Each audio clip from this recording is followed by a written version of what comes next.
Class 5th, chapter number 5, English exercise, question answers, complete the answers. First question है, who wanted to take a walk and why? तो किसको walk पे जाना था और क्यों जाना था? The table wanted to take a walk because he was suffering from the heat and from chilblain on his feet. तो टेबल को वॉक पे जाना था क्योंकि उसको हीट से और ठंड से दोनों से ही बहुत ही वो परेशान हो चुका था इसलिए. B. Who felt that it was not possible for them to take a walk? किसको ऐसा लग रहा था कि उनके लिए वॉक पॉसिबल नहीं है? तो the chair felt it was not possible to take a walk. C. How did the table convince the chair to take a walk? तो टेबल ने चेयर को कैसे कन्विंस किया वॉक के लिए? The table convinced the chair by assuring him of the fact. तो उसने उसको श्योरिटी दी, कुछ फैक्ट बताए that a walk could mean no harm for both of them. मतलब वॉक से उन दोनों में से किसी को भी कोई हार्म नहीं होगा, कोई नुकसान नहीं होगा. Has many legs and they could walk in two. उनके पास बहुत सारे लेग्स हैं और वो 2 लेग्स से तो आराम से चल सकते हैं. D. Where did they both walk about? They both walked about the town and trotted about in round. तो वो लोग टाउन की तरफ गए और कैसे घूम रहे थे? Round round. How did they lost their way? तो वो अपना रास्ता कैसे भूल गए? तो while going down an alley to reach a castle in a valley, the table and the chair lost their way. तो इस तरह से वो अपना रास्ता खो चुके. Who took them back to their house? कौन उनको वापस घर लेके आया? तो a ducky quack, a beetle and a mouse took them back to their house. G. What did they want to eat after the lovely walk? तो उनको क्या खाना था जब उनका एकदम बढ़िया सा वॉक ख़त्म हो गया? After the lovely walk, the dew wanted to dine on beans and bacon. Dew का मतलब होता है वो जोड़ी है ना टेबल चेयर की. तो कोई भी जोड़ी होती है तो उसको ड्यू कहते हैं. तो ये न्यू वर्ड है आपके लिए, याद रखना. ओके, तो after the lovely walk the duo wanted to dine on beans and bacon. H. Who danced and enjoyed until they toddled to their beds? तो किसने डांस किया और एन्जॉय किया जब तक कि वो लोग बेड मतलब सोने के लिए नहीं गए? तो the chair, the table, the ducky quack, the beetle and the little brownie mouse danced and enjoyed until they toddled to their beds. उसके बाद क्वेश्चन आंसर्स ख़त्म हो गए. सेकेंड क्वेश्चन है, there are some objects that are always spoken of as inseparable. मतलब कुछ ऐसे objects होते हैं जिनको हम अलग से नहीं बोल सकते. एग्जाम्पल है table and chair, cup and saucer, spoon and fork, paste and brush. तो ये जोड़ियाँ होती हैं तो उनको हम लोग अलग से नहीं बोल सकते. तो write down 3 more such objects. तो ऐसे और भी ऑब्जेक्ट्स होंगे जोड़ियों में जो आपको यहाँ पे लिखने हैं एग्जाम्पल के तौर पे. उसके बाद है हाइपरबोल. हाइपरबोल क्या होता है? Hyperbole means exaggerated expressions. यानी एग्जाग्रेटेड का मतलब होता है एक्सेस. एक्सेस यानी ज़रूरत से ज़्यादा. तो हाइपरबोल का मतलब होता है एग्जाग्रेटेड एक्सप्रेशंस यानी बहुत ही ओवर एक्सप्रेशंस. जैसे for example, I nearly died laughing.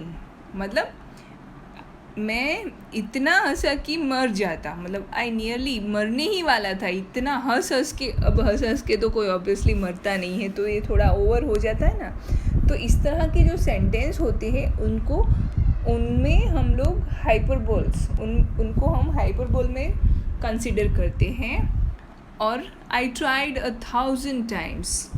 अब कोई भी काम एक बार, 2 बार, 10 बार ट्राई करते हैं 1000 times, तो ये तो थोड़ा ज़्यादा हो गया, तो इसको कहते हैं hyperbole. Such statements are not literally true. तो इस तरह के जो स्टेटमेंट्स होते हैं वो ट्रू, सच नहीं होते हैं, but people make them to sound impressive. लोग ये ऐसा क्यों बोलते हैं? क्योंकि उसको ज़्यादा इफ़ेक्टिव बनाने के लिए ऐसा बोलते हैं, और टू एम्फेसाइज समथिंग, या फिर कुछ ज़्यादा इम्प्रेस करने के लिए, या फिर ज़्यादा प्रेशराइज करने के लिए बोलते हैं। सच एज फीलिंग, एफर्ट और रिएक्शन। कुछ फीलिंग बताने के लिए, या कुछ एफर्ट डालने के लिए, या कुछ रिएक्शन देने के लिए ऐसा हाइपरबोल्स यूज़ करके ऐसा बोलते हैं। और भी बहुत सारे एग्जाम्पल्स दिए हैं। The penguins war heavy quotes because they couldn't bear the cold. तो पेंगुइन्स ने बहुत ही हैवी कोट पहने हैं क्योंकि वो ठंड सह नहीं सकते। Have you ever heard that कि पेंगुइन्स कोट पहने हुए हैं? I have a million things to do. मेरे पास बहुत सारी चीज़ें हैं करने के लिए, पर मिलियन का मतलब थोड़ा ज़्यादा हो जाता है। I had turn off homework. Homework तो होता है, पर टर्न ऑफ मतलब थोड़ा ज़्यादा बोल रहे हैं। If I can't buy that new game I will die. अगर मैं वो नई गेम नहीं परचेज कर पाया तो मैं मर जाऊँगा। तो ये तो रॉन्ग हुआ, कोई मरता है कभी गेम के लिए? This car goes faster than the speed of light. अब दुनिया में सबसे ज़्यादा स्पीड लाइट की है, तो उससे भी ज़्यादा स्पीड वाली कार ज़्यादा स्पीडेड होगी, पर उसको लाइट के साथ कंपैरिजन करना थोड़ा ओवर हो जाता है। तो ये सारे एग्जाम्पल्स हो गए हाइपरबॉल्स के। इस तरह का कोई भी हाइपरबॉल नाम में ही आपको हाइपर पता चल जाता है। हाइपर यानी थोड़ा ज़्यादा बोलना, ठीक है ना। तो ये हो गया हमारा हाइपरबॉल। अब hyperbole poetry is a poetry that includes the use of exaggerated statements so as to sound humorous, but such statements are not intended to be taken literally. तो हाइपरबॉल की पोएट्री भी आती है, बहुत सारी पोएम्स होती हैं जिसमें एग्जैगरेटेड यानी एक्सेसिव स्टेटमेंट्स होते हैं, जो कभी कभी ह्यूमरस, कभी फ़नी साउंड भी करते हैं। Such statements are not intended to be taken literally. मतलब ये स्टेटमेंट्स जो होते हैं इनका इंटेंशन कोई लिटरली नहीं होता है। देखते हैं एग्जाम्पल में ज़्यादा समझ में आएगा। The following is W.H. Auden's hyperbole poem as I walked on evening. तो यहाँ पे W.H. Auden की एक हाइपरबॉल पोएम दी है। I love you dear, I love you till China and Africa meet. तो चाइना एंड अफ्रीका मीट कैसे हो सकता है? And the river jumps over the mountain. मैं तुम्हें इतना प्यार करता हूँ, इतना प्यार करूँगा कि कहाँ तक कि चाइना और अफ्रीका मिल जाए, या फिर कोई रिवर माउंटेन के ऊपर से जंप कर जाए। And the salmon sign in the street. तो salmon sing in the street. Salmon जो है वो रोड पे गाए I love you till the ocean is folded and hung up to dry.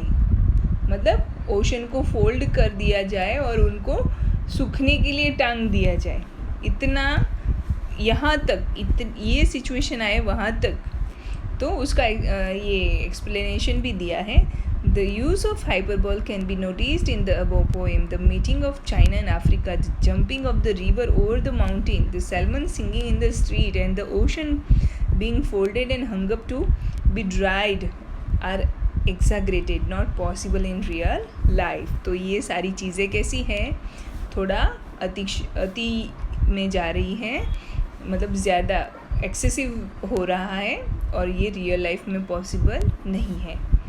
तो इस तरह की भी बहुत सारी पोइट्रीज़ आपको मिलेगी अगर आप पोइट्री रीड करते हो कहीं भी। तो हाइपरबॉल poetries By using hyperbole, a writer or a poet makes common human feelings remarkable and intense. तो इस तरह के हाइपरबोल्स यूज़ करके पोएट क्या करते हैं, अपनी बात को बहुत ही स्ट्रॉन्ग फीलिंग या रिमार्केबल बनाते हैं और एकदम डीप इंटेंस बनाते हैं.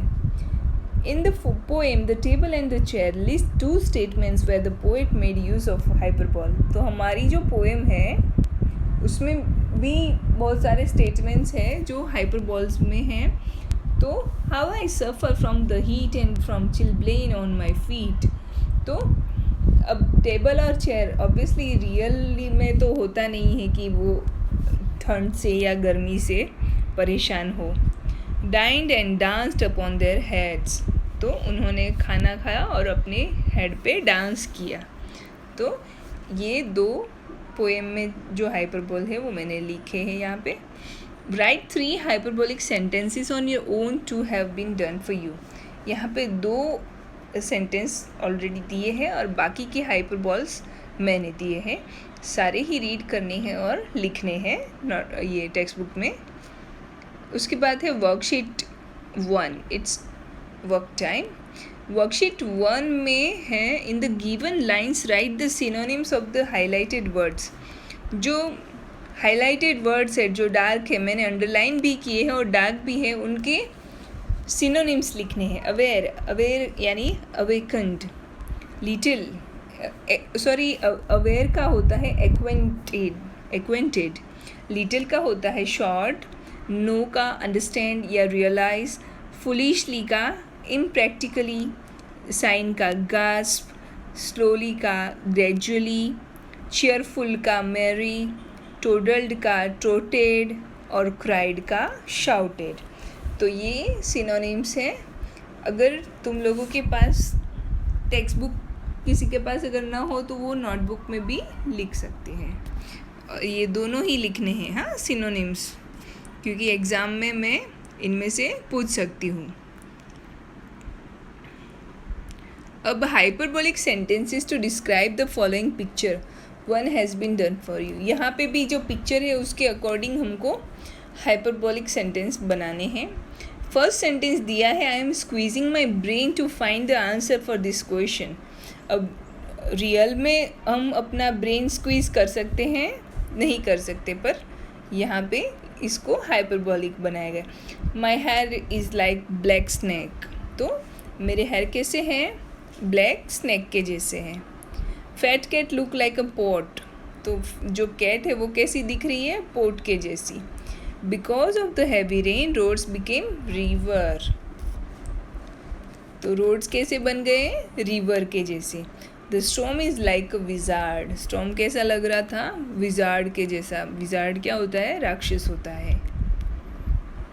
अब इंटीग्रेटेड एक्टिविटी में हमको tables and chairs today are made from several products: wood, steel, plastic and so on. Instead of wood, plastic table and chairs are really popular these days because of their low cost and ease in transportation. We know that wood is a natural product and plastic is a man-made product. तो आजकल जो table और chair है वो would, steel, plastic से भी बनाए जाते हैं. पहले सिर्फ वुडन बनाते थे.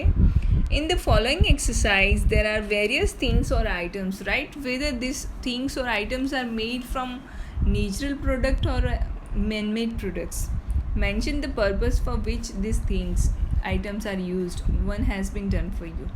तो यहाँ पे जो आइटम दी है उसको रीड करना है, वो मैन मेड है या नेचुरल है वो बताना है, फिर उसका यूज़ क्या है वो बताना है. तो सबसे पहला हमको दिया है aeroplane. Aeroplane is a man made product. We travel in an aeroplane to go to far off countries.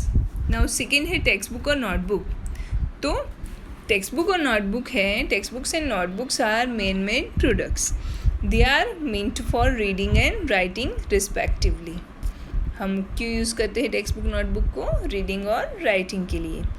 Washing machine. तो washing machine is a man made product. It is use to wash our dirty clothes. Mud pots and mud jars. Mud pots and mud jars are made man made. and are used for storing cool water in hot summer days. Cotton clothes. Cotton is a natural fiber. Cotton clothes are man-made. They are used to make comfortable clothes. Fun time है, वहाँ पे वापस से एक poem दी है. Below is what the folk said to the spoon. Said the folk to the spoon. It is so painful to see that they use us to feed themselves, but they seldom realize that we die of hunger and there is nobody to nurture you or me, brother. फोक और spoon दोनों बातें कर रहे हैं कि वो लोग तो हमको यूज़ कर के खाते रहते हैं, पर वो नहीं समझते हैं कि हम लोग भूखे मर जाते हैं, कोई हमारी केयर नहीं करता है. अभी आपके पास बहुत टाइम है. अब भी ऐसी पोएम यहाँ पे नीचे आपको following the similar style right short words, अपने वर्ड्स में कुछ आपको लिखना है नीचे पोएम में. ठीक है, तो यहाँ पे हमारा chapter the table and the chair 5 number ख़त्म होता है. नेक्स्ट एग्ज़ाम आपकी जो वीकली टेस्ट चल रहे हैं, वीक में 2 टेस्ट, उसमें आपकी ये चैप्टर भी होगा. तो पूरा चैप्टर और क्वेश्चन आंसर्स वो सब एक बार अच्छे से रिवाइज कर लेना है, कम्प्लीटली लिख लेना है. टेक्स्ट बुक भी कंप्लीट करके आज ही सेंड कर देनी है और सारा का सारा वर्क कंप्लीट करके दूसरे दिन अपलोड कर देना है एप्लीकेशन में. और मैंने बहुत बार ये चीज़ देखी है कि तुम लोग चैप्टर का जो एक्सप्लेनेशन होता है वो नहीं करते हो, सीधे PDF में से होमवर्क ही कंप्लीट कर लेते हो. तो please read the chapter from text book, watch the video, watch animation, and then you complete the notebook work, the text book work. You haven't any work at home, so please do.